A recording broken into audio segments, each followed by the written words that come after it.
Hello student, good morning. आज की तारीख है 28 जनवरी 2024। आज के संडे स्पेशल मैराथन क्लास में आप सभी का स्वागत है। आप सभी से रिक्वेस्ट है कि प्लीज़ वीडियो को पूरा देखें, क्योंकि आज के संडे स्पेशल मैराथन क्लास में हमने करंट अफेयर क्वेश्चन, उसके साथ व्याख्या और साथ में ललन टॉप प्रश्न भी लिख रखे हैं। तो बस आप सभी को इतना करना है कि वीडियो को ज़रूर पूरा देखें। अगर वीडियो अच्छी लगे तो ही लाइक करें, शेयर करें, कमेंट करें। अगर अच्छी ना लगे तो कुछ भी ना करें, बट आप सभी से इतनी सी रिक्वेस्ट है कि प्लीज़ वीडियो को आज पूरा ज़रूर देखना है, ठीक है। क्योंकि आप सभी को अगर देखा जाए तो इसमें 150 प्लस क्वेश्चन देखने को ज़रूर मिलेगा, ठीक है। तो बस वीडियो को पूरा देखें, अच्छा लगे तो ही लाइक शेयर कमेंट जरूर करें, ठीक है। तो रिक्वेस्ट करते हैं कि वीडियो पूरा जरूर देखना। तो चलिए शुरू करते हैं आज के अपने पहले करंट अफेयर क्वेश्चन को। पहला प्रश्न है, हाल ही में सोरैया उपग्रह को किसने लॉन्च किया है? सोरैया उपग्रह को किसने लॉन्च किया है? आपका सही जवाब हो जाएगा ईरान ने। इसकी व्याख्या देख लेते हैं। तो सोरैया उपग्रह को किसने लॉन्च किया है? ईरान ने लॉन्च किया है। किस रॉकेट से लॉन्च किया है? तो क्यूम 100 रॉकेट से लॉन्च किया है और इस रॉकेट में ठोस ईंधन का प्रयोग किया गया है। सेकेंड प्रश्न देखते हैं। सेकेंड प्रश्न है, हाल ही में भारत की यात्रा पर आए यूएन महासभा के 78वें सत्र के अध्यक्ष कौन हैं? तो यूएन महासभा के 78वें सत्र के अध्यक्ष भारत आए हैं, उनका क्या नाम है? तो आपका सही जवाब हो जाएगा डेनिस फ्रांसिस। अब देखते हैं 78वें सत्र के अध्यक्ष डेनिस फ्रांसिस, इनका किस देश से संबंध है? तो ये त्रिनिदाद और टोबैको देश से इनका संबंध है। और 78वें सत्र के अध्यक्ष डेनिस फ्रांसिस, पूछे ये किस सभा के हैं? तो यूएन महासभा के अध्यक्ष हैं। तीसरा प्रश्न है हमारा, इंडिया ओपन 2024 के महिला वर्ग की विजेता कौन है? तो महिला एकल वर्ग की विजेता कौन है इंडिया ओपन 2024 को? तो इसका सही जवाब हो जाएगा ताई यू जिंग। अब देख लेते हैं कि इंडिया ओपन का फाइनल मैच जो टेनिस का था किस गार्डन में खेला गया था, किस स्टेडियम में खेला गया था? तो आपका सही जवाब हो जाएगा केडी जाधव स्टेडियम, जो कि दिल्ली में है। इसमें महिला विजेता कौन है? ताई यू जिंग, जिनका संबंध है ताइवान से। और इन्होंने किसको हराया है? तो चेन यू फी को, जिनका संबंध है चाइना से। तो इंडिया ओपन के महिला वर्ग का खिताब किसने जीता है? ताई यू जिंग, जो कि ताइवान की हैं। अब देखते हैं कि इंडिया ओपन 2024 का पुरुष विजेता कौन है? तो सी यू की हैं, इनका संबंध है चीन से। जबकि इंडिया ओपन 2024 में पुरुष डबल्स का उप विजेता कौन बना है? तो चिराग और सात्विक बने हैं। चौथा प्रश्न देख लेते हैं। चौथा प्रश्न है, हाल ही में 2024 में किसे भारत रत्न से सम्मानित करने की घोषणा की गई है? तो आपका सही जवाब हो जाएगा कर्पूरी ठाकुर को। अब इनके बारे में व्याख्या देख लेते हैं। कर्पूरी ठाकुर जो कि बिहार के पूर्व मुख्यमंत्री हैं, इन्हें भारत रत्न से सम्मानित किया जाएगा और इन्हें जो है यह पुरस्कार मरणोपरांत दिया जाएगा। इन्हें लोग प्यार से जगनायक भी कहते हैं। नेक्स्ट प्रश्न है हमारा, पांचवा प्रश्न है, कानून और न्याय मंत्रालय भारत के संविधान में निहित सिद्धांतों के प्रति सामूहिक प्रतिबद्धता के लिए कौन सा अभियान प्रारंभ किया है? आपका सही जवाब हो जाएगा हमारा संविधान हमारा सम्मान। हमारा सम्मान अभियान किसने शुरू किया है? तो यह भारत के उपराष्ट्रपति श्री जगदीप धनखड़ जी ने शुरू किया है। अगर बात करें किस मंत्रालय के द्वारा शुरू किया गया है हमारा संविधान और हमारा सम्मान, तो यह शुरू किया गया है कानून और न्याय मंत्रालय के द्वारा। नेक्स्ट प्रश्न देख लेते हैं। छठा प्रश्न है, हाल ही में पीएम मोदी ने 1 करोड़ परिवार को छत पर सौर ऊर्जा प्रणाली उपलब्ध कराने के लिए कौन सी योजना की शुरुआत की है?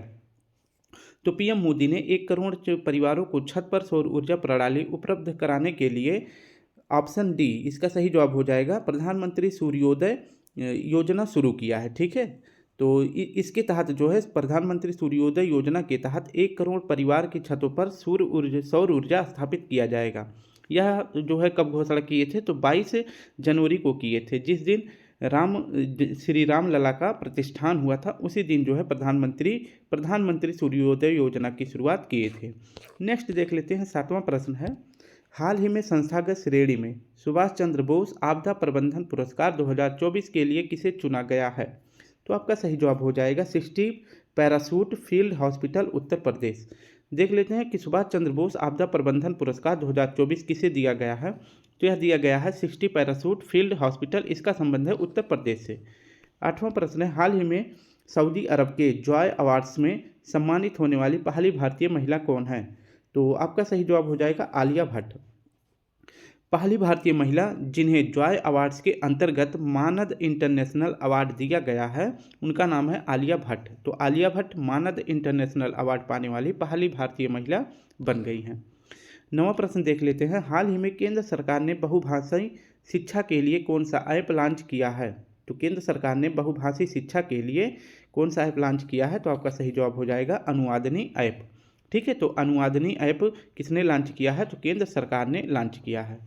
नेक्स्ट देख लेते हैं। 10वां प्रश्न है। हाल ही में भारतीय सेना ने दूसरा संयुक्त अभ्यास साइक्लोन किसके साथ प्रारंभ किया है? तो साइक्लोन किसके साथ प्रारंभ किया है? तो आपका सही जवाब हो जाएगा मिस्र के साथ। ठीक है, तो भारतीय सेना मिस्र की सेना के साथ कौन सा अभ्यास करती है? साइक्लोन अभ्यास करती है। पहली बार इसका होस्ट भारत था, लेकिन दूसरी बार अब की बार कौन होस्ट है? तो मिस्र है। नेक्स्ट देख लेते हैं। 11वां प्रश्न है। हाल ही में भारतीय वायुसेना ने अरब सागर में डेजर्ट नाइट अभ्यास किसके सहयोग से किया है? तो भारतीय वायुसेना ने डेजर्ट नाइट अभ्यास कहाँ पर किया है? अरब सागर में किया है। किसके साथ किया है? तो आपका सही जवाब हो जाएगा ऑप्शन डी। इसकी व्याख्या देख लेते हैं। तो डेजर्ट नाइट अभ्यास, इसमें जो है किस देश की वायुसेना शामिल होगी? तो इंडिया की, फ्रांस की और यूएई की। पहले डेजर्ट नाइट अभ्यास सिर्फ इंडिया और फ्रांस के बीच होता था, लेकिन पहली बार इसमें यूएई भी शामिल हुआ है। यह कैसा अभ्यास है? तो एयरफोर्स का अभ्यास है, ये आप याद रखेंगे। और कहाँ पर इसका आयोजन किया जा रहा है? तो अरब सागर में किया जा रहा है। 12वां प्रश्न है। किस देश की सेना में उन्नत घरेलू ड्रोन अबाबील 4, अबाबील 5, अरास, बाबर और कर्रार शामिल किए गए हैं? तो किस देश में जो है उन्नत घरेलू ड्रोन अबाबील 4, 5 और अरास, बाबर और कर्रार शामिल किए गए हैं? तो आपका सही जवाब हो जाएगा ईरान में। अब देख लेते हैं कि इन जो ड्रोन है इनकी खासियत क्या है। तो इसमें जो है अबाबिल 4 और 5 यह किस प्रकार के ड्रोन है? तो यह निगरानी रखने के लिए बनाया गया है, जबकि अरास और बाबर यह आत्मघाती हमला करने के लिए बनाया गया है, और जबकि जो कर्रार है यह अधिक ऊंचाई तक उड़ने में सक्षम है। और यहीं पर जो है ईरान में ही रामसर साइट है, मतलब रामसर स्थान है, जहाँ पर 2 फरवरी 1971 को आर्द्रभूमि संरक्षण के लिए रामसर सम्मेलन किया गया था। ठीक है, नेक्स्ट प्रश्न देख लेते हैं। 13वां प्रश्न है। हाल ही में ऑस्कर 2024 में सर्वश्रेष्ठ डॉक्यूमेंट्री फीचर के लिए कौन सी भारतीय डॉक्यूमेंट्री को नामित किया गया है? तो ऑस्कर 2024 में भारत की कौन सी डॉक्यूमेंट्री फिल्म है जिसका नामांकन हुआ है? तो इसका सही जवाब हो जाएगा to kill a tiger, option C सही हो जाएगा। ऑस्कर 2024 को एकेडमी अवार्ड भी कहते हैं, ये आप याद रखेंगे। अब की बार जो है मतलब हर साल इसका आयोजन कहाँ पे किया जाता है, या यह पुरस्कार कहाँ पर दिया जाता है? तो लॉस एंजल्स में दिया जाता है, जो कि यूएसए में है। अब की बार जो है ऑस्कर किस क्रम का है? तो 96वां क्रम का है, और इसकी पहली बार शुरुआत की गई थी 1929 में। भारत की तरफ से सर्वश्रेष्ठ डॉक्यूमेंट्री फीचर का नामांकन हुआ है, उसका नाम है टू किल अ टाइगर। और अगर पूछे कि इसकी निर्देशक कौन है, तो निशा पाहुजा हैं, और ये वर्तमान में कहाँ पर रह रही हैं? तो कनाडा में। नेक्स्ट है। हाल ही में अंतर्राष्ट्रीय शिक्षा दिवस 2024 कब मनाया गया है? तो हाल ही में अंतर्राष्ट्रीय शिक्षा दिवस मनाया गया है 24 जनवरी को। अब इसके बारे में पूरी व्याख्या देख लेते हैं कि 24 जनवरी को अंतर्राष्ट्रीय शिक्षा दिवस मनाया गया है, और पहली बार 2019 में शुरू हुआ था। तो इस प्रकार से यह 6ठे क्रम का है। अगर बात करें कि एजुकेशन क्वालिटी यानी अंतर्राष्ट्रीय शिक्षा जो है एसडीजी गोल नंबर 4 में इसका उल्लेख किया गया है। ठीक है, अब की बार अंतर्राष्ट्रीय शिक्षा दिवस की थीम क्या है? तो शांति, अस्थायी शांति के साथ सीखना। राष्ट्रीय बालिका दिवस जो है, पहली बार राष्ट्रीय बालिका दिवस भी अगर पूछे कब मनाया जाता है, तो ये भी 24 जनवरी को मनाया जाता है। और पहली बार इसकी शुरुआत कब हुई थी? तो 2008 में इसकी शुरुआत हुई थी। और राष्ट्रीय बालिका दिवस कौन सेलिब्रेट करता है? तो महिला और बाल विकास मंत्रालय के द्वारा यह सेलिब्रेट किया जाता है। 25 जनवरी को आप सभी को पता है कि राष्ट्रीय मतदाता दिवस मनाया जाता है। नेक्स्ट प्रश्न देख लेते हैं। हाल ही में भारत ने दुनिया का पहला ग्रीन अमोनिया की आपूर्ति के लिए किसके साथ समझौता किया है? तो भारत ने दुनिया का पहला ग्रीन अमोनिया आपूर्ति के लिए किस देश के साथ समझौता किया है? तो आपका सही जवाब हो जाएगा जापान के साथ। इसकी व्याख्या देख लेते हैं। तो ग्रीन अमोनिया, इसका मतलब होता है क्लीन एनर्जी, स्वच्छ ईंधन। इसके लिए जो है भारत और जापान के बीच समझौता हुआ है। तो जापान से पहली बार ग्रीन अमोनिया का पहली सप्लाई किस राज्य में किया जाएगा? तो ओडिशा में किया जाएगा। अगर ये वाला इंपॉर्टेंट भी बन जाता है, विश्व का पहला ग्रीन अमोनिया प्लांट कहाँ पर लगाया गया है? तो बीकानेर राजस्थान में लगाया गया है। और कब लगाया गया था? तो 2021 में। नेक्स्ट है। हाल ही में X-59, ठीक है, X-59 शांत सुपरसोनिक विमान का अनावरण किसने किया है? तो X-59 क्या है? यह शांत सुपरसोनिक विमान है, यानी कि अभी इसका व्याख्या बता देते हैं। पहले देखते हैं कि इसका अनावरण किसने किया है। तो आपका सही जवाब हो जाएगा ऑप्शन ए, नासा ने किया है। ठीक है, अब इसके बारे में पूरी व्याख्या देख लेते हैं। तो X-59 शांत सुपरसोनिक विमान है, और इसका शांत सुपरसोनिक का मतलब हो जाएगा कि किसी भी देश में जो है निगरानी करने के लिए, जासूसी करने के लिए यह शांति से, मतलब बिना आवाज़ किए हुए आकाश में उड़ सकता है। ठीक है, तो इसको किसने लॉन्च किया है? तो नासा और अमेरिका की ही एक कंपनी है, लॉकहीड मार्टिन कंपनी। तो इन दोनों ने मिलकर X-59 शांत सुपरसोनिक विमान का अनावरण किया है। ठीक है, सुपरसोनिक का मतलब होता है जिसकी स्पीड 1 मैक से 5 मैक के बीच में हो, उसे सुपरसोनिक कहते हैं। नेक्स्ट देख लेते हैं 17वां प्रश्न है, हाल ही में भारत के इक्विटी मार्केट ने विश्व में कौन सा स्थान मार्क हासिल किया है? तो इक्विटी मार्केट, या इसे आप कह सकते हैं शेयर मार्केट। तो भारत का विश्व में शेयर मार्केट के स्थान पे कौन सा स्थान है? तो आपका सही जवाब हो जाएगा चौथा स्थान प्राप्त हुआ है। अब देख लेते हैं शेयर मार्केट में पहले स्थान पर यूएसए है, दूसरे पर चीन है, तीसरे पर जापान है, चौथे पर अपना भारत है, और पाँचवें पर हांगकांग हो गया है। पहले हांगकांग चौथे नंबर पर था और भारत पाँचवें पर, लेकिन 2024 में भारत चौथे पर आ गया है। अब देख लेते हैं कि नॉस्डॉक यह कहाँ की शेयर मार्केट है? तो यूएसए का है। कॉस्पी कहाँ का शेयर मार्केट है? तो यह कोरिया का है। और निक्की कहाँ का है? तो यह जापान का है। नेक्स्ट है कि टेनिस के युगल वर्ग में शीर्ष वरीयता हासिल करने वाले सबसे उम्रदराज खिलाड़ी कौन हैं? तो टेनिस के युगल वर्ग में शीर्ष वरीयता हासिल करने वाले सबसे उम्रदराज खिलाड़ी हैं रोहन बोपन्ना। इनकी उम्र कितनी है? तो ये 43 साल के हैं। टेनिस डबल्स में जो है वर्ल्ड के नंबर 1 खिलाड़ी कौन है? तो रोहन बोपन्ना है और मैथ्यू एल्डन है। तो रोहन बोपन्ना ये अपने भारत के हैं, और मैथ्यू एल्डन ये कहाँ के हैं? तो ये ऑस्ट्रेलिया के हैं। और अभी हाल ही में जो है भारत में विश्व कॉफ़ी सम्मेलन का 5वां सम्मेलन हुआ था, और कहाँ पे? बेंगलुरु में हुआ था। और इस विश्व कॉफ़ी सम्मेलन का ब्रांड एम्बेसडर किसे बनाया गया था? रोहन बोपन्ना जी को बनाया गया था। नेक्स्ट प्रश्न है हमारा 19वां प्रश्न है, हाल ही में एंटीबायोटिक के अति प्रयोग को रोकने के लिए ऑपरेशन अमृत किसने प्रारंभ किया है? तो एंटीबायोटिक, जैसे किसी को चोट लग जाती है या कहीं पे कुछ दर्द होने लगता है, तो लोग क्या करते हैं? एंटीबायोटिक की गोलियां खा लेते हैं। तो यह हमारी बॉडी में बहुत ही ज़्यादा नुकसान करती है। तो इसी एंटीबायोटिक के रोक के लिए किस राज्य ने ऑपरेशन अमृत शुरू किया है? तो आपका सही जवाब हो जाएगा केरल ने अमृत ऑपरेशन शुरू किया है। ठीक है, तो ये आप याद रखेंगे।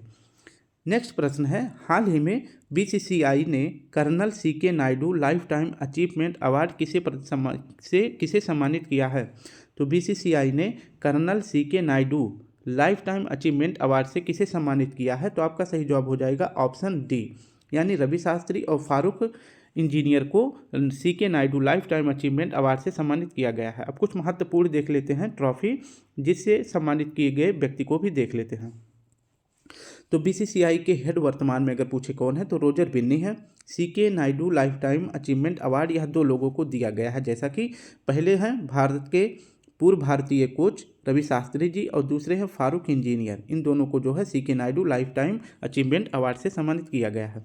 अगर बात करें वर्ष का सर्वश्रेष्ठ पुरुष क्रिकेटर के लिए पॉली उमरीगर पुरस्कार किसे दिया गया है? तो पॉली उमरीगर पुरस्कार किसे दिया गया है? तो शुभमन गिल को दिया गया है।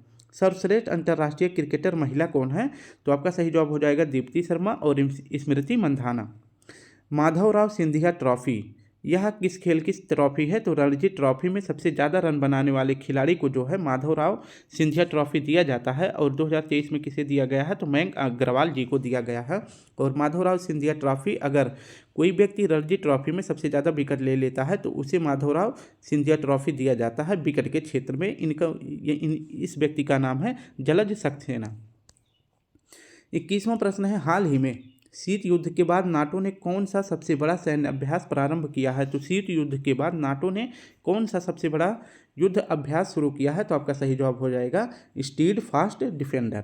इसके बारे में व्याख्या देख लेते हैं। तो नाटो का फुल फॉर्म होता है नॉर्थ अटलांटिक ट्रीटी ऑर्गेनाइजेशन। इसकी स्थापना हुई थी 1949 में, और हेडक्वार्टर है बेल्जियम, ब्रुसेल्स बेल्जियम में।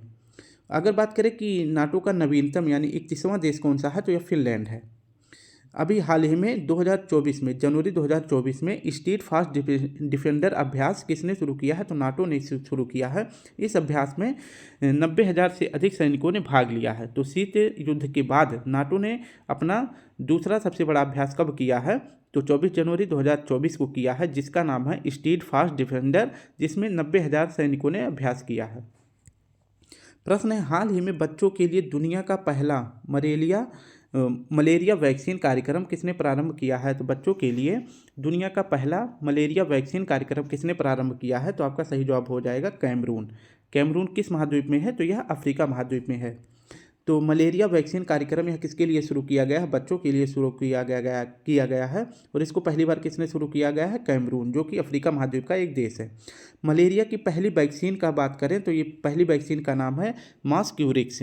और यह मलेरिया वैक्सीन कार्यक्रम शुरू करने में कौन सा संगठन सहयोग कर रहा है? तो गावी कर रहा है, जिसका फुल फॉर्म होता है ग्लोबल वैक्सीन अलायंस।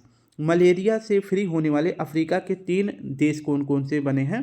तो अल्जीरिया पहला था, दूसरा मॉरिशस, अभी हाल ही में तीसरा देश है केप वर्डे, जिसे मलेरिया फ्री घोषित किया गया है WHO के द्वारा। प्रश्न है, हाल ही में राष्ट्रीय मतदाता दिवस 2024 कब मनाया गया है? तो राष्ट्रीय मतदाता दिवस जो 2024 कब मनाया गया है? आपका सही जवाब हो जाएगा 25 जनवरी को। इसके बारे में व्याख्या देख लेते हैं। तो 25 जनवरी को राष्ट्रीय मतदाता दिवस मनाया जाता है और पहली बार कब शुरू किया गया था? 2011 में। और इस प्रकार से इसका यह 14वां क्रम है 2024 में। थीम क्या रखी गई है? तो राष्ट्रीय मतदाता दिवस की थीम रखी गई है nothing like voting and I vote for sure. Nothing like voting and I vote for sure, या इसकी थीम रखी गई है। अगर बात करें कि 25 जनवरी को ही क्यों राष्ट्रीय मतदाता दिवस के सेलिब्रेट किया जाता है, क्योंकि 25 जनवरी 1950 को निर्वाचन आयोग की स्थापना की गई थी। ठीक है, अगर निर्वाचन आयोग का अनुच्छेद की बात करें तो 324 से लेकर 329 तक निर्वाचन आयोग की अनुच्छेद का उल्लेख किया गया है। और भारत के पहले मुख्य निर्वाचन अधिकारी कौन बनाए गए थे? तो शिव कुमार सेन बनाए गए थे। और पहली भारतीय महिला निर्वाचन आयोग की अधिकारी कौन थी? तो रमा देवी थी। और वर्तमान में निर्वाचन आयोग के अधिकारी कौन है? तो राजीव कुमार है। और राष्ट्रीय पर्यटन दिवस भी कब मनाया जाता है? तो 25 जनवरी को। तो ये आप याद रखेंगे। तो राष्ट्रीय पर्यटन दिवस भी 25 जनवरी को मनाया जाता है। प्रश्न है, हाल ही में ICC पुरुष T20 cricketer of the year 2023 का पुरस्कार किसे दिया गया है? तो ICC पुरुष T20 cricketer of the year 2023 का पुरस्कार दिया गया है ऑप्शन डी सूर्य कुमार यादव को। अब देख लेते हैं ICC अवार्ड 2024 में जिन महान व्यक्तियों को यह पुरस्कार दिया गया है उसे देख लेते हैं। तो ICC ऑफ द ईयर, ठीक है, ICC cricket of the year का खिताब किसे दिया गया है? तो पेट कमिंस को दिया गया है। और इन्हें एक पुरस्कार और दिया गया है, सर गरफील्ड सोप्स अवार्ड भी इन्हें दिया गया है। पेट कमिंस ये है जो है ऑस्ट्रेलिया के कप्तान हैं। वनडे में ICC one day cricket of the year का पुरस्कार किसे मिला है? तो विराट कोहली को। ICC T20 cricketer of the year का पुरस्कार सूर्य कुमार यादव को दिया गया है। और ICC cricketer of the year test का ICC test cricketer of the year का पुरस्कार दिया गया है उस्मान ख्वाजा को। और ICC emerging player of the year का खिताब दिया गया है सचिन रविंद्र को। अगर अब बात करें कि ICC महिला में किसे दिया गया है, तो पुरुष को मैंने देख लिया है, अब महिलाओं के बारे में देखते हैं। तो ICC महिला क्रिकेटर ऑफ द ईयर का खिताब में पुरस्कार दिया गया है नेट सीबर को, जो कि इंग्लैंड की हैं। ICC वनडे महिला क्रिकेटर ऑफ द ईयर का पुरस्कार दिया गया है चमारी अटापथु को। इसके बाद ICC T20 महिला क्रिकेटर ऑफ द ईयर का पुरस्कार दिया गया है हैली मैथ्यूज को। ICC spirit of the cricket award यह दिया गया है जिम्बाब्वे की टीम को। ICC umpire of the year का खिताब दिया गया है रिचर्ड लिंगवर्थ को। और ICC के द्वारा BCCI के द्वारा जो है CK Naidu life time achievement award किसे दिया गया है? तो मैंने अभी पहले ही बताया था, रवि शास्त्री और फारूक इंजीनियर को। 25वां प्रश्न है, दुनिया का सबसे ऊंचा 721 फुट का राम मंदिर कहाँ बनाया जाएगा? तो दुनिया का सबसे ऊंचा 721 फुट का राम मंदिर कहाँ बनाया जाएगा? तो ऑस्ट्रेलिया में बनाया जाएगा। इसकी व्याख्या है कि दुनिया का सबसे ऊंचा राम मंदिर कहाँ पर बनाया जाएगा? पर्थ में बनाया जाएगा, जो कि ऑस्ट्रेलिया में है। इसकी ऊंचाई 721 फीट है। इसके अंतर्गत पंचवाटिका भी बनाया जाएगा, सीता रसोईया भी बनाया जाएगा और रामायण लाइब्रेरी भी बनाया जाएगा। और इसकी टोटल लागत होने वाली है 600 करोड़। और ये भी इंपॉर्टेंट क्वेश्चन है, ये आप याद रखेंगे। नेक्स्ट भी इंपॉर्टेंट है, तो सभी इंपॉर्टेंट है इसके बाद। तो कनाडा में जो है एक कनाडा का प्रांत है ओंटारियो प्रांत, यहाँ पे 22 जनवरी को अयोध्या राम मंदिर दिवस मनाया गया था। ठीक है, तो अगर क्वेश्चन पूछे कि अयोध्या राम मंदिर दिवस कहाँ पर मनाया गया, तो कनाडा में। अगर स्पेशली जगह पूछे तो ओंटारियो में। किसी देश में पहला राम मंदिर कहाँ बना है? तो किसी देश में पहला राम मंदिर मैक्सिको में बना है। अब बात कर लेते हैं अपने अयोध्या राम मंदिर के बारे में। तो अयोध्या राम मंदिर किस शैली में है? तो नागर शैली में है। इसके बाद 22 जनवरी को प्राण प्रतिष्ठा समारोह का आयोजन किया गया था। ठीक है। अगर बात करें मंदिर का वास्तुकार कौन है? तो श्रीकांत सोमपुरा जी हैं और मूर्ति का वास्तुकार है श्री अरुण योगीराज जी हैं। और अपने राम मंदिर की ऊंचाई कितनी है? तो टोटल है 161 फीट और इसमें 5 मंडप हैं। नेक्स्ट प्रश्न देख लेते हैं। 26वां प्रश्न है, हाल ही में दुनिया की पहली ब्लैक टाइगर सफारी की घोषणा कहाँ हुई है? तो आपका सही जवाब हो जाएगा भारत में। ब्लैक टाइगर सफारी यह विश्व की पहली घोषित की गई है। और अगर बात करें किस टाइगर रिजर्व में है, तो यह सिमलीपाल टाइगर रिजर्व में है, जो कि सिमलीपाल टाइगर रिजर्व कहाँ पे है? उड़ीसा में है। 27वां प्रश्न है, हाल ही में चर्चा में रहे विजय राघवन पैनल का संबंध किससे है? विजय राघवन पैनल का संबंध है ऑप्शन ए DRDO से। अब इसके बारे में व्याख्या देख लेते हैं। तो विजय राघवन पैनल में 9 सदस्यीय लोग शामिल हैं और विजय राघवन पैनल का संबंध है DRDO की जांच के लिए, यानी DRDO अच्छी तरह से काम कर रहा है कि नहीं कर रहा। DRDO का अगर फुल फॉर्म देखें तो डिफेंस रिसर्च डेवलपमेंट ऑर्गेनाइजेशन, यह इसकी फुल फॉर्म है और इसकी स्थापना हुई थी 1 जनवरी 1958 में।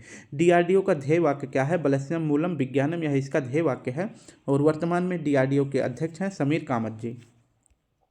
28वां प्रश्न है, भारतीय नौसेना का बेरी लो फ्रिक्वेंसी यानी कि BLF संचार स्टेशन कहाँ स्थापित होगा? तो भारतीय सेना का वेरी लो फ्रिक्वेंसी संचार स्टेशन कहाँ पे स्थापित होगा? तो आपका सही जवाब हो जाएगा तेलंगाना में। इसकी व्याख्या देख लेते हैं। तो BLF संचार स्टेशन यह भारत का दूसरा है और इसे कहाँ पर स्थापित किया गया है? तो तेलंगाना में किया गया है। तो BLF अगर बात करें पहला वाला कहाँ पे स्थापित किया गया था? तो तमिलनाडु में किया गया था। ठीक है। और क्यों स्थापित किया गया है? क्योंकि जहाज़ों और पनडुब्बियों से संचार स्थापित करना, यानी कि अगर कोई जहाज़ कहीं पे गुम हो जाता है तो उसका पता लगाने के लिए BLF संचार स्टेशन शुरू किया गया है। ये आप याद रखेंगे। ठीक है। नेक्स्ट देख लेते हैं, हाल ही में एशियाई शॉटगन चैंपियनशिप 2024 का आयोजन कहाँ हुआ है? तो हाल ही में एशियाई शॉटगन चैंपियनशिप 2024 का आयोजन कहाँ किया गया है? आपका सही जवाब हो जाएगा कुवैत में। इसकी व्याख्या देख लेते हैं। तो एशियन शॉटगन चैंपियनशिप 2024 का आयोजन कुवैत सिटी में किया गया है, जो कि कुवैत की राजधानी है। इसमें इंडिया ने 1 गोल्ड जीता है, 3 सिल्वर जीते हैं, 4 ब्रोंज जीते हैं और टोटल भारत ने कितना मेडल जीता है? तो 8 मेडल जीता है। अगर बात करें गोल्ड किसने जीता है, तो इसमें 3 लोगों ने मिलकर गोल्ड जीता है। महेश्वरी, राजा ढिल्लो और गनेमा सिक्खो, इन तीनों ने मिलकर गोल्ड मेडल जीता है। ये आप याद रखेंगे। और एशियन शॉटगन चैंपियनशिप का आयोजन कुवैत में किया गया था। 30वां प्रश्न है, भारत ने 75वें गणतंत्र दिवस समारोह के मुख्य अतिथि कौन है? तो भारत के 75वें गणतंत्र दिवस समारोह के मुख्य अतिथि थे ऑप्शन डी इमैनुअल मैक्रोन। अब इनके बारे में पूरी व्याख्या देख लेते हैं। तो 75वें रिपब्लिक डे कब सेलिब्रेट किया गया था? तो 26 जनवरी 2024 को। यहाँ पर जो है कर्तव्य पथ पर, यानी जिसका पहले नाम था राजपथ, यहाँ पे जो है राष्ट्रपति जी ध्वजारोहण करेंगे। ठीक है। इसके बाद 15 अगस्त को PM मोदी ध्वजारोहण करते हैं। तो अगर पूछे कि राष्ट्रपति ध्वजारोहण कब करते हैं, तो 26 जनवरी को, और PM ध्वजारोहण कब करते हैं? तो 15 अगस्त को करते हैं। ठीक है। और कहाँ पर करते हैं? तो लाल किले पर। पहला जब रिपब्लिक डे मनाया गया था तो 26 जनवरी 1950 को मनाया गया था। उस समय मुख्य अतिथि कौन थे? तो सुकर्नो थे, जो कि इंडोनेशिया के प्रेसिडेंट थे। ठीक है। और 2023 में मुख्य अतिथि कौन थे? तो अब्देल फतेह अल सीसी थे, जो कि मिस्र के प्राइम मिनिस्टर थे। और 2024 में मुख्य अतिथि कौन बनाए गए हैं? तो इमैनुअल मैक्रोन बनाए गए हैं। और ये किस देश के हैं? तो ये फ्रांस के प्रेसिडेंट है। ये आप याद रखेंगे। ठीक है। 31वां प्रश्न है हमारा, हाल ही में वैश्विक आर्थिक संभावना रिपोर्ट किसने जारी किया है? तो वैश्विक आर्थिक संभावना रिपोर्ट जारी किया गया है विश्व बैंक के द्वारा, वर्ल्ड बैंक। ठीक है। अब इसके बारे में पूरी व्याख्या देख लेते हैं। वैश्विक आर्थिक संभावना रिपोर्ट किसने जारी किया है? तो विश्व बैंक ने जारी किया है। इन्होंने इस रिपोर्ट में बताया गया है कि 2024 में वैश्विक अर्थव्यवस्था गिरावट पिछले 30 वर्षों में सबसे न्यूनतम रहने वाली है। तो पिछले 30 वर्षों में सबसे ज़्यादा न्यूनतम अर्थव्यवस्था की गिरावट दर्ज की जाएगी किस वर्ष में? तो 2024 में। और किस रिपोर्ट के आधार पर बताया गया है? तो वैश्विक आर्थिक संभावना रिपोर्ट के अनुसार पे बताया गया है। और यह रिपोर्ट विश्व बैंक जो है प्रस्तुत करती है। और इस रिपोर्ट में बताया गया है कि 2024 में वैश्विक अर्थव्यवस्था की वृद्धि दर कितनी रहने वाली है, यानी ग्रोथ रेट कितनी रहने वाली है? तो 2.4% रहने वाली है। अब जो ऑप्शन में कुछ दिए गए थे महत्वपूर्ण संगठन, उनके बारे में भी जल्दी जल्दी देख लेते हैं। तो विश्व बैंक का हेडक्वार्टर कहाँ पे है, तो यह वाशिंगटन डीसी में है। और विश्व बैंक के वर्तमान में हेड कौन है, तो अजय बंगा साहब हैं। और विश्व बैंक को जो है IBRD बैंक भी कहते हैं। WEF यानी वर्ल्ड इकोनॉमिक फोरम, इसे क्या कहते हैं, विश्व आर्थिक मंच। इसकी स्थापना 1971 में हुई थी और इसका मुख्यालय है जिनेवा में। और इसकी अभी हाल ही में बैठक कहाँ पे हुई थी, तो दावोस में हुई थी। IMF इंटरनेशनल मॉनेटरी फंड यानी अंतर्राष्ट्रीय मुद्रा कोष, इसका हेडक्वार्टर कहाँ पे है, तो इसका भी हेडक्वार्टर वाशिंगटन डीसी में है। और इसमें नवीनतम देश यानी कि 190वां देश कौन सा शामिल हुआ है, तो एंडोरा शामिल हुआ है।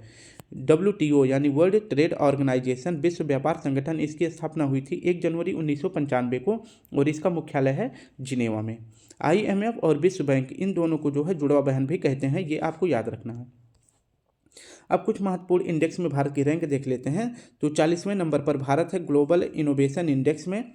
इसके बाद चौथे नंबर पर है फायर पावर इंडेक्स और शेयर मार्केट हिस्ट्री। तो शेयर मार्केट में और ग्लोबल फायर पावर इंडेक्स दोनों में भारत की रैंक है चौथी। जबकि 7वें स्थान पर है क्लाइमेट चेंज परफॉर्मेंस इंडेक्स में भारत की रैंक है 7वें। और भारत जो है हंगर इंडेक्स में 111वें नंबर पर है। जबकि ग्लोबल जेंडर गैप जो कि विश्व बैंक के द्वारा जारी किया जाता है, इसमें भारत की रैंक है 127। 161वें स्थान पर है प्रेस फ्रीडम इंडेक्स में और 126वें स्थान पर है पीस यानी शांति में और हैप्पीनेस, दोनों इंडेक्स में 126वें स्थान पर है। 32वां प्रश्न हमारा, हाल ही में स्पेस एक्स के X3 मिशन से अंतर्राष्ट्रीय अंतरिक्ष स्टेशन जाने वाले पहले तुर्की अंतरिक्ष यात्री कौन बने हैं। तो स्पेस एक्स के X3 मिशन से अंतरिक्ष में जाने वाले पहले तुर्की अंतरिक्ष यात्री कौन बने हैं, तो आपका सही जवाब हो जाएगा अल्पर गेजरावसी। अब इसके बारे में देख लेते हैं। तो X3 मिशन यह जो है किस कंपनी का मिशन है, तो स्पेस एक्स कंपनी का मिशन है, ठीक है। और स्पेस एक्स ने इसे किस रॉकेट से लॉन्च किया है, तो फाल्कन 9 रॉकेट से लॉन्च किया है, ठीक है। इसमें जो है अगर बात करें कि यह कहाँ से लॉन्च हुआ है, तो यह कैनेडी स्पेस सेंटर से लॉन्च हुआ है। इसमें जो है स्पेस X3 मिशन में 4 अंतरिक्ष यात्री को अंतरिक्ष में भेजा गया था, ठीक है। और अंतर्राष्ट्रीय अंतरिक्ष स्टेशन में इन 4 लोगों को काम करने के लिए भेजा गया है, जिसे ISS भी कहते हैं। आकाश में यानी अंतरिक्ष में एक कमरा सा बना दिया गया है, जिसमें जो है हमारे जो वैज्ञानिक होते हैं वहाँ पे जाके अपना काम करते हैं, ठीक है। तो इस प्रकार से 4 अंतरिक्ष यात्रियों को अभी X3 मिशन के तहत स्पेस एक्स की कंपनी फाल्कन 9 रॉकेट से भेजा है, जिसमें तुर्की का पहला अंतरिक्ष यात्री कौन है, अल्पर गेजरावासी है, ये आप याद रखेंगे। नेक्स्ट है आपका आर्टेमिस मिशन, यह जो है नासा का इस मून मिशन है, इसके तहत जो है चांद पर मनुष्य को उतारा जाएगा आर्टेमिस मिशन के तहत। और आर्टेमिस मिशन में 3 व्यक्ति शामिल हैं, जबकि एक महिला शामिल है जिसका नाम है क्रिस्टीना कोच, जो कि चांद की सतह पर जाने वाली पहली महिला बन जाएंगी। नेक्स्ट प्रश्न देख लेते हैं, प्रश्न है 33। हाल ही में भारत सरकार ने विश्व कल्याण और लैंगिक समानता गठबंधन की घोषणा कहाँ की है, तो भारत सरकार ने विश्व कल्याण और लैंगिक समानता गठबंधन की घोषणा की है दावोस में।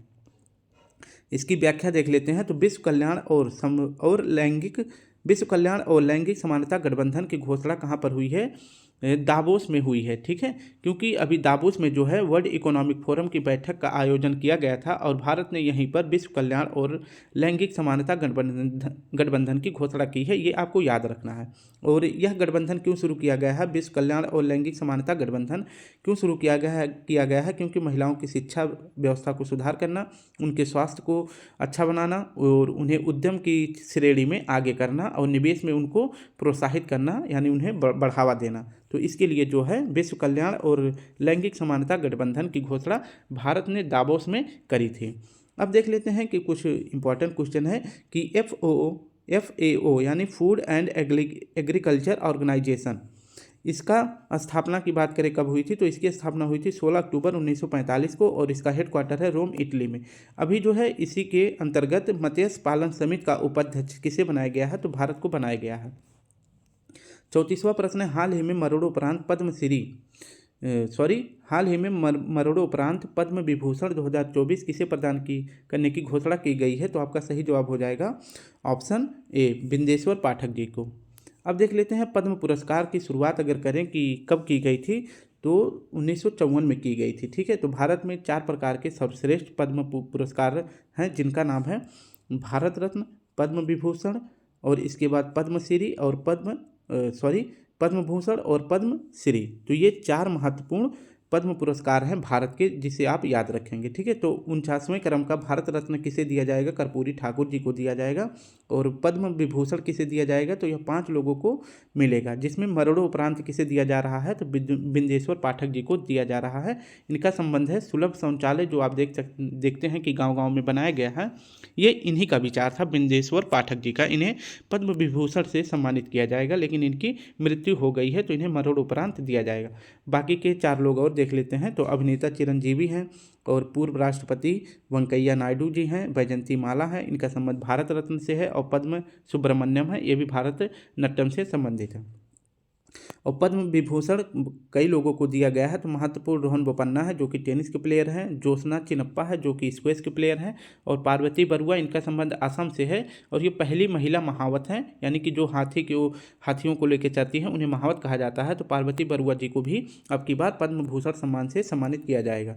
और पद्मश्री 2 लोगों को दिया गया है। फातिमा बीबी को इनकी मृत्यु के उपरांत दिया गया है, यानी कि मरणोपरांत इन्हें पद्मश्री मिला है। और मिथुन चक्रवर्ती को भी मिला है। और हाल ही में 18वीं शिक्षा की वार्षिक रिपोर्ट बियॉन्ड बेसिक्स किसने जारी करा है? इसका जो है ये इसमें ऐड हो गया है, तो हम इसका डायरेक्ट प्रश्न देखेंगे। हाल ही में 18वीं शिक्षा की वार्षिक रिपोर्ट बियॉन्ड बेसिक्स किसने जारी किया है? तो आपका सही जवाब हो जाएगा एनजीओ प्रथम। इसके बारे में पूरी व्याख्या देख लेते हैं। तो इसे एसर भी कहते हैं, यानी एनुअल सिचुएशन एजुकेशन रिपोर्ट, यानी शिक्षा की वार्षिक स्थिति रिपोर्ट किसने जारी किया है? एनजीओ प्रथम ने जारी किया है। इस बार जो है इसकी 18वीं क्रम है, ये आप याद रखेंगे। और 2023 के लिए अपनी रिपोर्ट प्रस्तुत करता है। और इसमें शीर्षक कौन है? तो इसका एसर का शीर्षक है बियॉन्ड बेसिक्स। और यह पहली बार स्टार्ट कब किया गया था? तो 2005 में। इस रिपोर्ट में, यानी कि शिक्षा की वार्षिक स्थिति रिपोर्ट में बताया गया है कि ग्रामीण क्षेत्रों में बच्चों की पढ़ाई के लिए यह रिपोर्ट प्रस्तुत किया जाता है। इसमें बताया गया है कि 14 से 18 वर्ष के बच्चों का नामांकन 86.8% किया गया है। 36वां प्रश्न है, हाल ही में अरुणाचल प्रदेश के विशिष्ट उत्पादों को जीआई टैग मिला है। तो आपका सही जवाब हो जाएगा ऑप्शन डी। तो अरुणाचल प्रदेश के अभी हाल ही में 12 उत्पादों को जीआई टैग दिया गया था। और उनमें से आप सभी इन 3 को याद रखना है, क्योंकि ये तीनों महत्वपूर्ण हैं। और उसके साथ साथ जो है चुरपी पनीर, तांगसा वस्त्र, खामची चावल, ये सभी जो है पुरस्कार जीआई टैग अरुणाचल प्रदेश को मिला है। ठीक है, तो कितने उत्पादों को मिला है? 12 उत्पादों को दिया गया है। अगर बात करें जीआई टैग की, तो इसका एक्ट है 1999। और यह किस मंत्रालय के द्वारा दिया जाता है? तो वाणिज्य और उद्योग मंत्रालय के द्वारा दिया जाता है। अगर बात करें कि यह कितने वर्षों के लिए दिया जाता है, तो यह 10 वर्षों के लिए दिया जाता है। और पहली बार कब दिया गया था? 2004 में। किसे दिया गया था? तो दार्जिलिंग की चाय को दिया गया था। अब कुछ देख लेते हैं कि Namdapha national park, moulding national park, ये दोनों कहाँ पर हैं? तो यह अरुणाचल प्रदेश में है। बोमडिला, दीफू, यांग्याप दर्रा, यह भी अरुणाचल प्रदेश में है। यांग्याप दर्रे से ही ब्रह्मपुत्र नदी भारत में प्रवेश करती है। वर्तमान में अरुणाचल प्रदेश के सीएम हैं पेमा खांडू जी। 37वां प्रश्न देख लेते हैं, Bharat BrahMos supersonic missile system का निर्यात किसे करेगा? तो Bharat BrahMos supersonic missile system का निर्यात किसे करेगा? तो आपका सही जवाब हो जाएगा फिलीपींस को। भारत ब्रह्मोस मिसाइल सिस्टम यह किसे देगा? तो फिलीपींस को देगा। और फिलीपींस भारत को कितने मिलियन डॉलर रुपए देने वाला है? तो $3.75 मिलियन देने वाला है। ठीक है, नेक्स्ट देख लेते हैं, ब्रह्मोस सुपरसोनिक क्रूज मिसाइल, इसकी स्पीड अगर देखा जाए तो 2.5 मैक है, यानी कि ध्वनि की स्पीड से कितनी तेज़ी से जाएगा? 2.5 मैक। और अगर बात करें ब्रह्मोस को इसका निर्माण किसने किया है? तो भारत और रूस ने मिलकर किया है। और ब्रह्मोस किस प्रणाली पर काम करता है? तो यह फायर एंड फॉरगेट प्रणाली पर काम करता है। 38वां प्रश्न है, हाल ही में freedom of the city of London पुरस्कार से किसे सम्मानित किया गया है? तो आपका सही जवाब हो जाएगा Ajit Mishra. Freedom of the city of London पुरस्कार से किसे सम्मानित किया गया है? अजीत मिश्रा को, जो कि वर्तमान में इंग्लैंड के वकील हैं। ठीक है, पद्म पाणी लाइफ टाइम अचीवमेंट अवार्ड यह किसे दिया गया है? तो यह जावेद अख्तर जी को दिया गया है। 39वां प्रश्न है, हाल ही में 41वीं अखिल भारतीय पुलिस कमांडो प्रतियोगिता कहाँ प्रारंभ हुई है, तो इसका सही जवाब हो जाएगा आपका ऑप्शन बी, विशाखापत्तनम में। अखिल भारतीय पुलिस कमांडो का जो प्रतियोगिता का क्रम पूछे तो यह 14वां क्रम है और इसका आयोजन कहाँ पे किया गया है, तो विशाखापत्तनम में किया गया है। विशाखापत्तनम को बिजार्क भी कहते हैं। क्या कहते हैं? बिजार्क भी कहते हैं। तो विशाखापत्तनम अगर पूछे कहाँ पर है, और आंध्र प्रदेश में है, ठीक है। और अखिल भारतीय पुलिस कमांडो की पहली बार जो है इसकी प्रतियोगिता का आयोजन कहाँ पर किया गया था, तो 2009 में मध्य प्रदेश में किया गया था। आखिरी प्रश्न देख लेते हैं स्टूडेंट। हाल ही में इसरो ने मछुआरों के लिए कौन सा दूसरी पीढ़ी का आपदा चेतावनी प्रेषित विकसित किया है, तो आपका सही जवाब हो जाएगा DATSG। इसके बारे में व्याख्या देख लेते हैं। DATSG, SG का मतलब होता है सेकेंड जनरेशन और DAT का फुल फॉर्म होता है डिस्ट्रेस अलर्ट ट्रांसमिशन, ठीक है। तो डिस्ट्रेस अलर्ट ट्रांसमिशन यानी कि आपदा के समय मछुआरों के नाव पर अलर्ट भेजना।